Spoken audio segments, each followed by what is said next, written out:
หมามันเห่าเพราะว่าอิจฉาดอก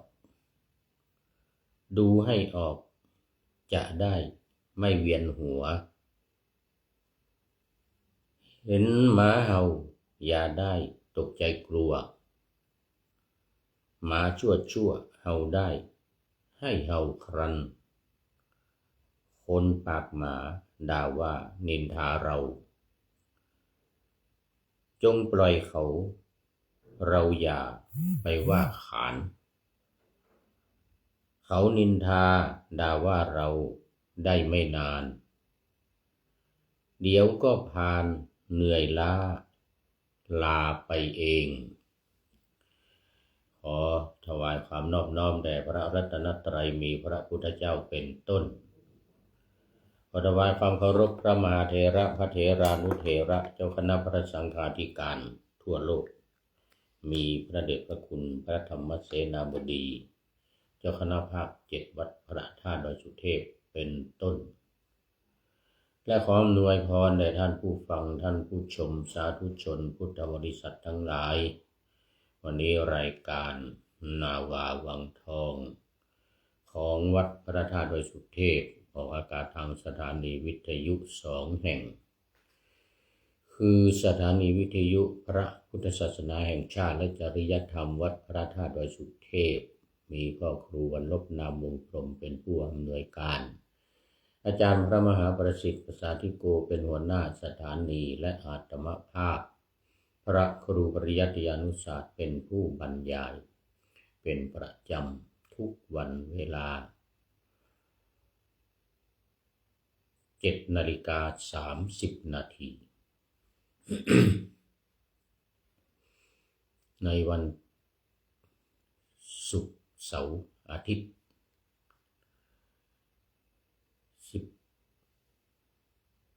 13-14 นาฬิกาในวันศุกร์และวันเสาร์3 วัน 5 เวลาตอนนี้ขอต้อนรับพี่เนตีแก้วเคนหายไปนานแล้วนี่กราบนมัสการครับอาจารย์เหมือนกันนะไม่รู้เป็นยังไงเขตราชบูรณะกรุงเทพมหานคร ยัง20 องศาอยู่หรือเปล่า29เห็นว่าวันนั้น29ตอนนี้ไม่รู้กี่องศาเชียงใหม่ตอนนี้3 องศานะแต่บนดอยดอยหลวงถ้ำเชียงดาวหลังถ้ำดอยหลวงเชียงดาวนู่น3 องศาโยมมาเมื่อวานซืนเขาไปนอนกันมาคืนหนึ่งไปเดินขึ้นวะทั้งคืนวะ3 องศาแต่ที่นี่หนาวมา2 วันละเมื่อวานกับวันนี้ที่กรุงเทพก็ได้ข่าวว่าไม่หนาวนะยังอุ่นๆอยู่แต่ก็ไม่ร้อน29 องศาเนี่ยถือว่ายังไม่หนาว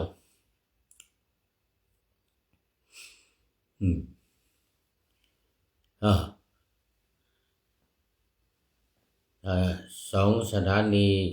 วิทยุสสววัดฝายหินตำบลสุเทพอำเภอเมืองเชียงใหม่มีท่านพระครูสมุวิสุวัตรวรกิจโจเป็นผู้อำนวยการออกอากาศเวลา 17-18 นาฬิกาวันพุธ 14-15 นาฬิกาวันศุกร์และวันเสาร์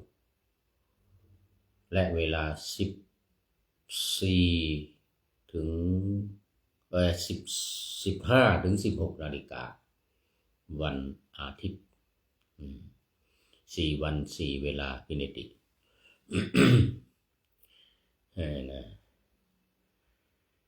เป็นรายการที่ทางสำนักพระราชวังพระที่นั่งอัมพรสถานจัดโครงการ ปูทางสู่การตื่นรู้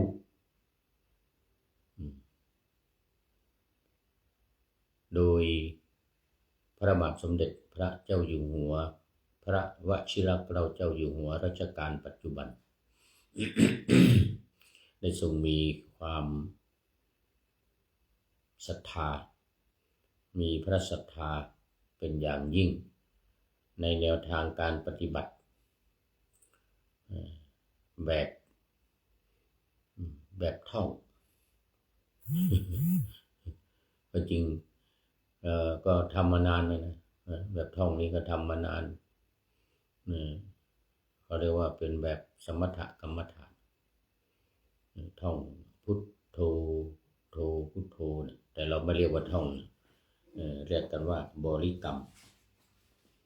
มานมนานในกาเลแล้วแต่เป้าหมายต่างกันเดิมก็คือให้จิตสงบเป็นที่เกาะเหนี่ยวของจิตให้จิตสงบแล้วเกิดปัญญาบรรลุธรรมโดยใจโดยสมาธิเนี่ยโดยใจที่เป็นสมาธิเขาเรียกเจโตวิมุตติส่วนการท่องแบบสำนักพระราชวังนี้เป็นการท่องให้จำทำให้เข้าใจและนำไปปฏิบัติตามที่ท่องนั้นตามที่เข้าใจนั้นอย่างจริงจังอย่างจริงจังนี่คือความแตกต่างกันคือเป้าหมายแตกต่างกันท่องเหมือนเดียวกันท่องเหมือนเดียวกันคือ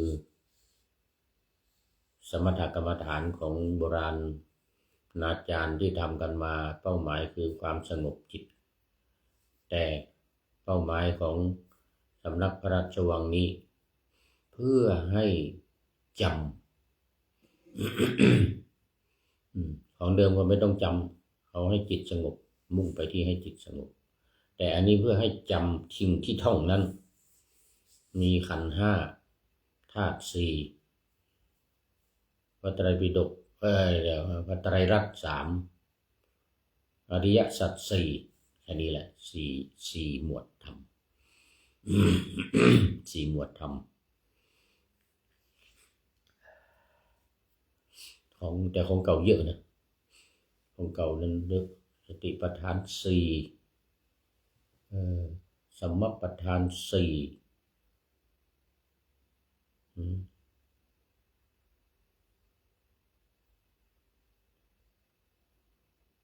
ขันธ์ห้า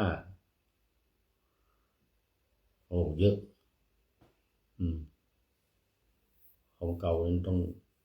งท่องกันเยอะท่องกันเยอะหลายหมวดธรรมอริยสัจสี่ด้วยมรรคแปดโพชฌงค์เจ็ดอิทธิบาทสี่อินทรีย์ห้าพละห้าวันนี้ต้องท่องหมดนะสมัยโบราณท่องหมดอย่างในอนุสติสิบเนี่ยไม่ใช่เฉพาะพระไตรลักษณ์อย่างเดียวนะไม่ใช่พระพุทธพระธรรมพระสงฆ์อย่างเดียวต้องท่อง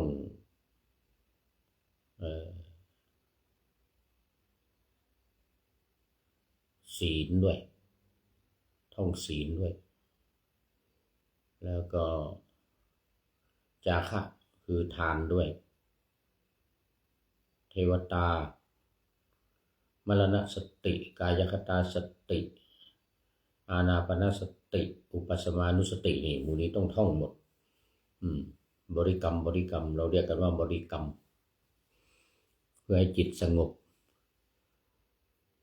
โอ้คุณโยมขนิดประสานสุขโอ้เจริญพรคุณโยมขนิดประสานสุขแล้วพี่เนติบอกว่ากรุงเทพองศา อุณหภูมิตอนนี้29 องศาครับอาจารย์โอ้29อยู่เหมือนเดิม29เหมือนเดิมที่ดอยสะพันยูนี่23องศา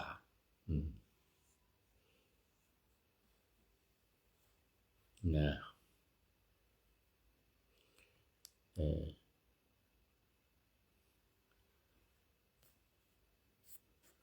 โอ้23องศา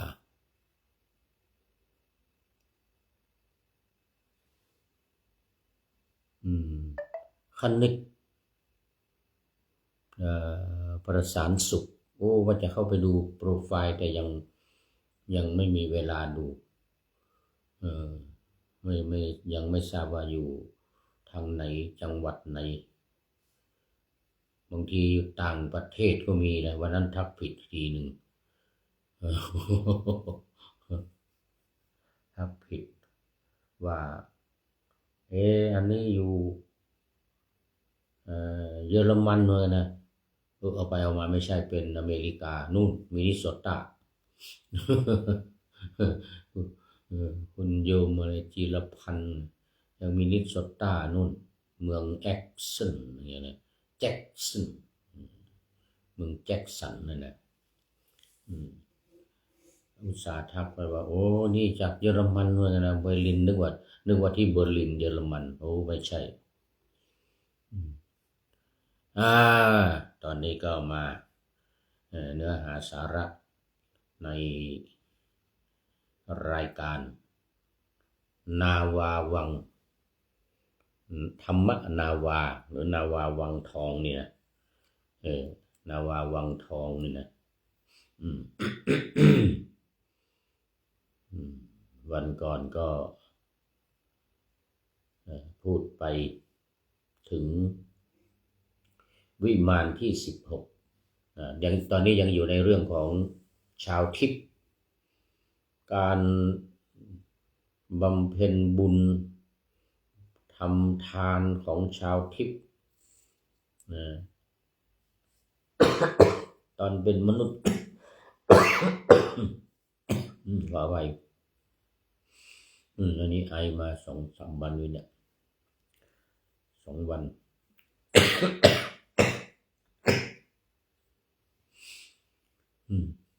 เมื่อวันก่อนเอารถไปลงข้างทางนั่งรถไฟฟ้าลงไปว่าจะไปซื้อกล้วยในหมู่บ้านนู้นแต่ด้านข้างวัดที่จะลงไปถนนใหญ่ที่ลงไปถนนเข้าไปในหมู่บ้านมันชันเบรกไม่อยู่ลงข้างทางพอดีมีต้นไม้พิเนติถ้าไม่มีต้นไม้2 ต้นนั่นนะลงไปนู่นลงไปในห้วยอยู่เนี่ยไม่รู้เป็นยังไงเหลือแต่ชื่อหรือเปล่าไม่รู้ มีต้นไม้อยู่รีบหักเข้าชนต้นไม้หัวโนนี่เลือดออกนี่ดีแล้วแล้วหน้าแข้งบวมหน่อยเลือดออกเลือดยิ้มหน่อยวันนี้ยังบวมอยู่โอ้บุญดีนะถ้าไม่มีต้นไม้นี่นู่นเนี่ยน่าจะเหลือแต่ชื่อก็ไม่รู้นะวินัยติไม่ได้พูดคุยนะไม่ได้มาจัดรายการนะโอ้บุญดีมันชันแล้วก็โค้งไปโค้งมาด้วยเลยออกข้างทางเลยนี่ เบรกไม่อยู่หักเขาชนต้นไม้เลยมีประสบการณ์มาครั้งหนึ่งแต่ครั้งนี้มีประสบการณ์ที่ดีเหมือนกันนะแต่ครั้งก่อนครั้งที่แล้วนี่เมื่อสัก10 ปีมาแล้วไปนู่นน่ะอะไรลืมไปนี่เอารถเบนซ์ไปซื้อรถเบนซ์คันหนึ่ง แต่มันเก่าไอ้คลาดมันรุ่นเบรกมันเบรกมันร้อนแล้วก็มันเบรกไม่อยู่อ่ะ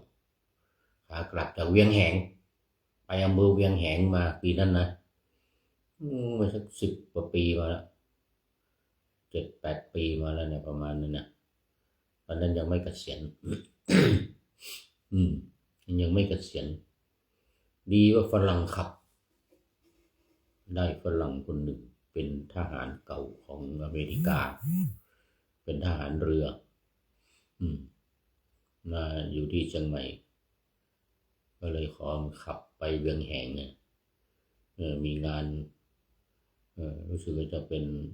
อายุวัฒนมงคลของเจ้าคณะอำเภอเวียงแหงนะตอนนั้นนะขากลับรถเบรกไม่อยู่อ่ะแกก็ประคองลงนะวู้พอพ้นข้างทางนี่เป็นเหวนะนู่นลึกข้างนี้ก็เป็นเหวเหมือนกันนะมันเป็นสันดอยลงมาอย่างนี้นะพอพ้นนี่ไปมีภูเขาอยู่ข้างหน้าข้างซ้ายมือนะแล้วก็หักเขาจนภูเขาเอาเป็นเรานี่โอ้โห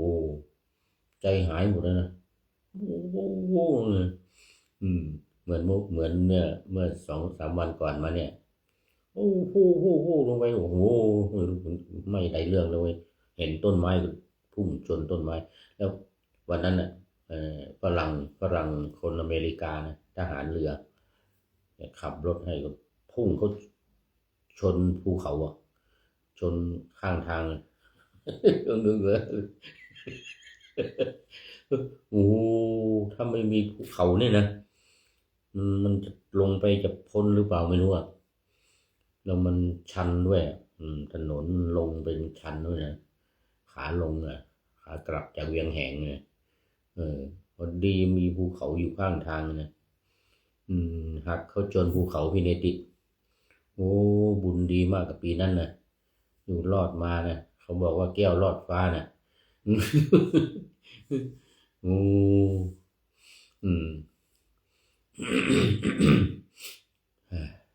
รถพังหมดอ่ะ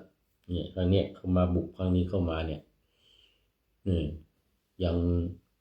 ตำหนิคนขับอยู่หน่อยนะนึกในใจทำไมไม่ขับเขาชนตรงๆอย่างนี้นะมันหน้ารถมันกว้างใช่ไหมเราคิดว่ามันจะปลอดภัยมันจะไม่มาถึงเราแต่นี่มันเข้ามาถึงเราในประตูข้างนี้เปิดไม่ได้เลยเนี่ยทั้งนี้พังหมดเลยแกคงจะเอาตัวรอดมั้งอย่างเงี้ยนะแต่ไม่ใช่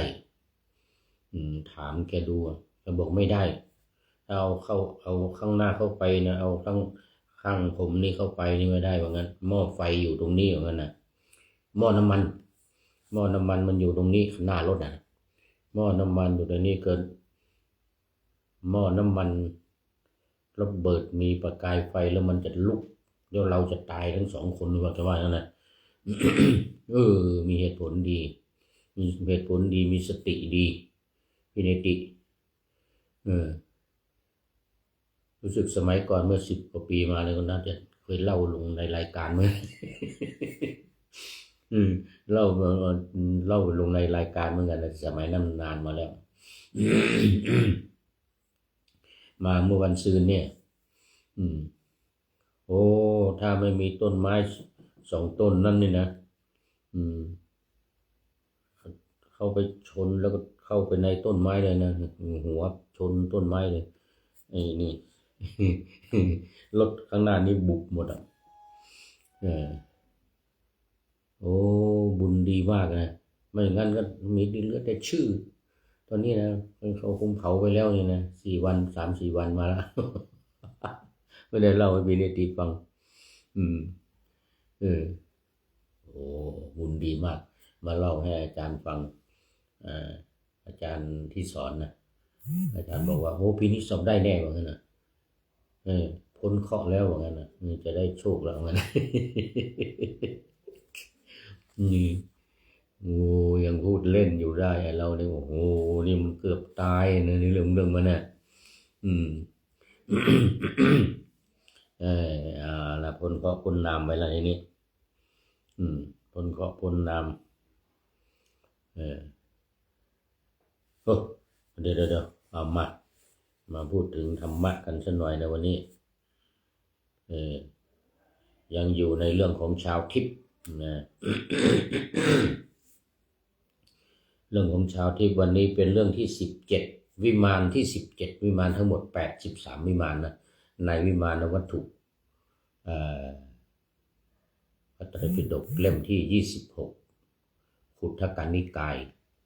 วิมานวัตถุเปตวัตถุเถระคาถาเถรีคาถาขุททกนิกายมี9เล่มที่25ถึงเล่มที่33อันนี้เป็นเล่มที่26มีชื่อว่าเปสการะเปสการิยวิมานนะวิมานชื่อว่าเปสการิยะนี่นะเปสานี่รู้สึกว่าเป็นหูกทอผ้านะเครื่องทอผ้านะรู้สึกว่าจะเป็นในลูกสาวของเปสกานั่นละนี่นะเดี๋ยวต้องดูเนื้อเรื่องก่อน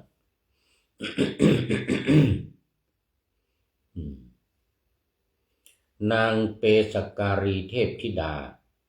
ชมวิมานของตนเองด้วยคาถากึ่งคาถา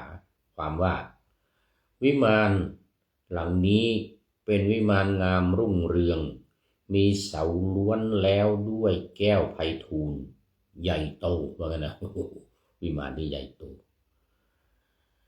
สะอาดสะอ้านล้อมรอบด้วยต้นไม้ทองคำวิมานหลังนี้เกิดเพราะผลกรรมของเรานางเทพธิดานางเทพอัปสรตั้งแสนเหล่านี้ซึ่งเกิดประจำในวิมานก็เพราะกรรมของเราแสดงว่าใหญ่โตจริงๆมีนางอัปสรเกิดอยู่ในวิมานนี้ตั้งแสนเป็นแสนเทพธิดานี่ก็เป็นนางอัปสรเป็นเทพธิดาชื่อเปสกาลีนะ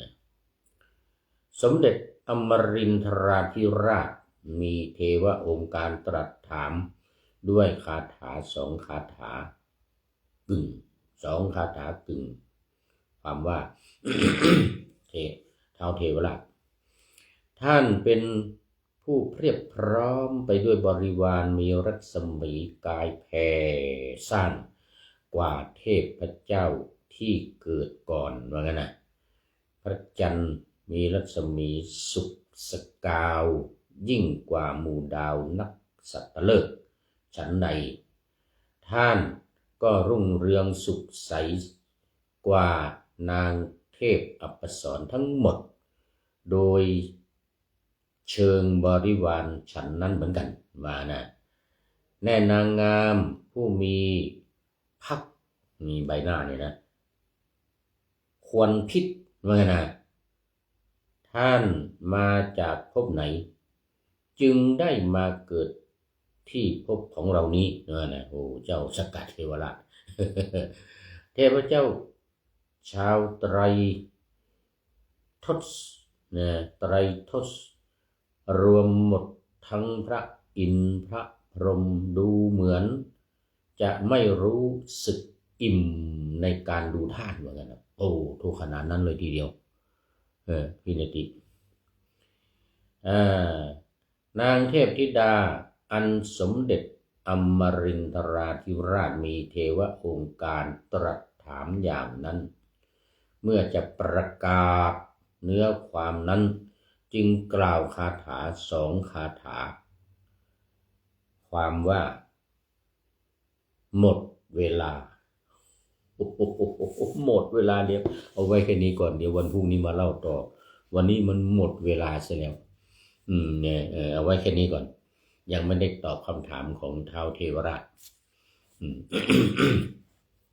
แล้ววันนี้หมดเวลาพี่เนติโอ้คุณโยมอะไร